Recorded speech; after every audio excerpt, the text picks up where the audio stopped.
আসসালামু আলাইকুম ওয়া রাহমাতুল্লাহ। প্রিয় দর্শক শ্রোতা বৃন্দু, ইসলামী শরীয়ত অনুযায়ী দোয়া হলো ইবাদতের মূল। এটি এমন এক শক্তিশালী মাধ্যম যার মাধ্যমে একজন বান্দা সরাসরি তার সৃষ্টিকর্তার সাথে কথোপকথন করে এবং নিজের অভাব বা সমস্যা জানায়। আল্লাহর পক্ষ থেকে গায়বী সাহায্য পাওয়ার জন্য দোয়ার কিছু বিশেষ নিয়ম ও আদব রয়েছে, তা নিচে আলোচনা করা হলো। ভিডিওটি শেষ পর্যন্ত দেখার অনুরোধ রইল। প্রিয় বন্ধুরা, আল্লাহর সাহায্য দ্রুত পেতে হলে এই পদ্ধতিগুলো অবশ্যই অনুসরণ করতে হবে। প্রথমত, দোয়া কবুল হওয়ার জন্য পূর্ণ বিশ্বাস ও ইয়াকিনের সাথে দোয়া করা যে আল্লাহ তাআলা আমার কথা শুনছেন এবং তিনি অবশ্যই কবুল করবেন। সংশয় নিয়ে দোয়া করলে দোয়া কবুল হয় না।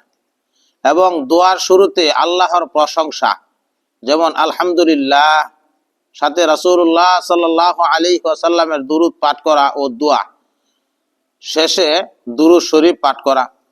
3, তওবা ও ইস্তেগফার, অর্থাৎ নিজের গুনাহের জন্য লজ্জিত হয়ে ক্ষমা চাওয়া, কারণ পাপ অনেক সময় দোয়া কবুলের বাধা হয়ে দাঁড়ায়।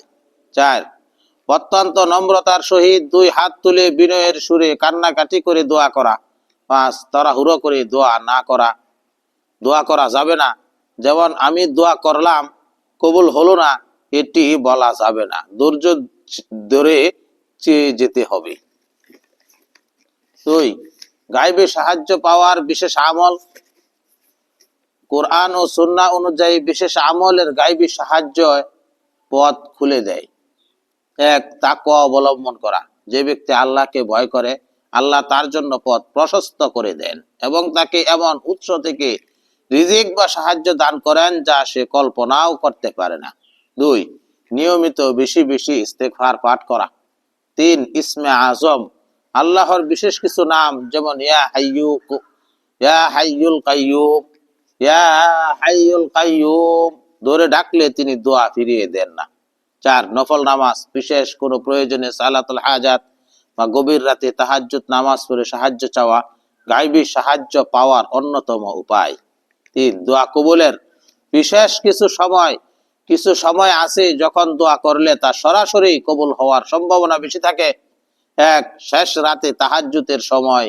2, আযান ও ইকামতের মধ্যবর্তী সময়। 3, সেজদারত অবস্থায়। 4, বৃষ্টি হওয়ার সময়।